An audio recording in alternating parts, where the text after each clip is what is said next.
Hello, my name is Gibson Robert from Shinyanga, Tanzania, East Africa. I am a member from group number 8, and on behalf of my colleagues, I'm going to present a summary of the project that we discussed collaboratively online as the requirements for the completion of the course Becoming a 21st Century Teacher. My group had a total of 5 participants, and I'm going to present a summary of the project that we discussed collaboratively. First, we started by selecting the topic to be covered in English language, and for the project, where we chose expressing ongoing activities as the main topic. And the subtopic was talking about ongoing activities. To meet the laid goals, group members were guided by the aim on applying knowledge and skills acquired during our participation in the course in the following areas: in lesson preparation, lesson presentation, and lesson evaluation. The design of the lesson focused on promoting the following 21st century skills to learners. The first one was collaborative skills, another one is comprehension skills, and the last one is practical or application skills. And in assuring that these goals are achieved, the group designed the learning activities that that was meaningful, in the sense that it would engage students in developing those skills. We decided to use animations that clearly describe the subject matter.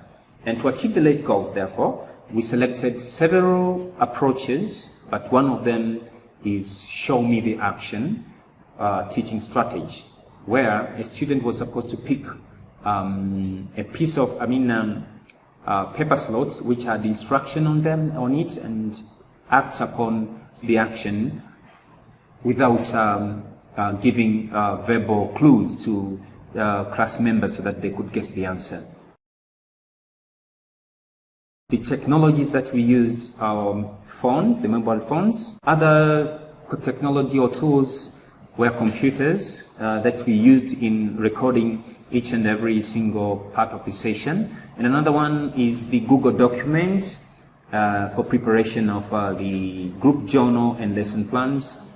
The internet was also used in making sure that members have access to the content. And in recording the video, a mobile phone was used.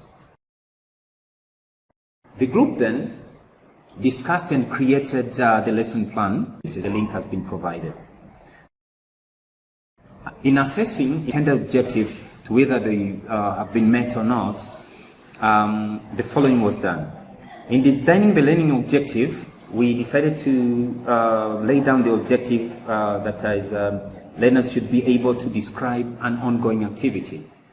An activity for this objective, we decided to pick, or choose the paper slot activity, and in making sure that we are going to assess if the intended skill has been met, the use of checkpoints was picked.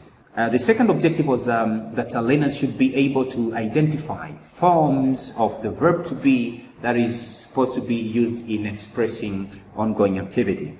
Activity that we designed, we say that students were supposed to interact with the animation that described these ongoing activities. So to assess whether the objective was met or not, we decided to prepare a set of questions that will be on, checking on the concepts to whether it was understood or not, and individual and group or general questions were to be asked. But our participating in this online activity, did not go for granted. There are things that we learned. One of them was that members learned from one another. And the second one was that knowledge was shared on how to teach a certain concept or topic that was previously thought to be a little bit challenging. And the other one was achievement of goals is much more easier when you work in groups compared to when you work individually. And another advantage or something that we learned from participating in the group activity was that a group activity is one of the productive ways to reach an intended goal in time. And the last one was distance is not an issue when it comes to sharing knowledge through the use of the internet. Participation in the group activity did not go that easy. There were some challenges that were first, and here are some of them. First of all, postponement of the discussion sessions due to network problems. We had to do that. A challenge that was faced by members is poor participation. Some members had poor engagement in discussion sessions, only some were a little bit active compared to others. And the third challenge was where can family-related responsibilities force some members into joining discussion late. Another thing was some participants dominated the discussion more than others. This is obvious. And the last challenge that we faced was much time was used in the completion of the task compared to the situation where individual activities are given. So these were the challenges that we faced during the online discussion or group discussion. Due to the nature of participants being workers, participants have limited time to engage themselves in the session on time, and it is advised to let these members work in groups but work individually on the assigned task or activity. Another view that we have is group activities are more productive when members are aware of the appropriateness of the task and the like. Though some like working the other way, it is suggested that in the coming activities, there should be the options for participants to choose working first individually, second in pairs, and third in groups. So members could choose which one of these options they would like to work on, either individually, in groups, or even in pairs.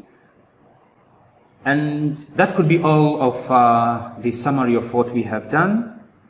All group members really do appreciate the effort and time taken by the course team. Thank you so very much to help us become the best teachers we could possibly be. So we thank you for that, and all the best. Thank you.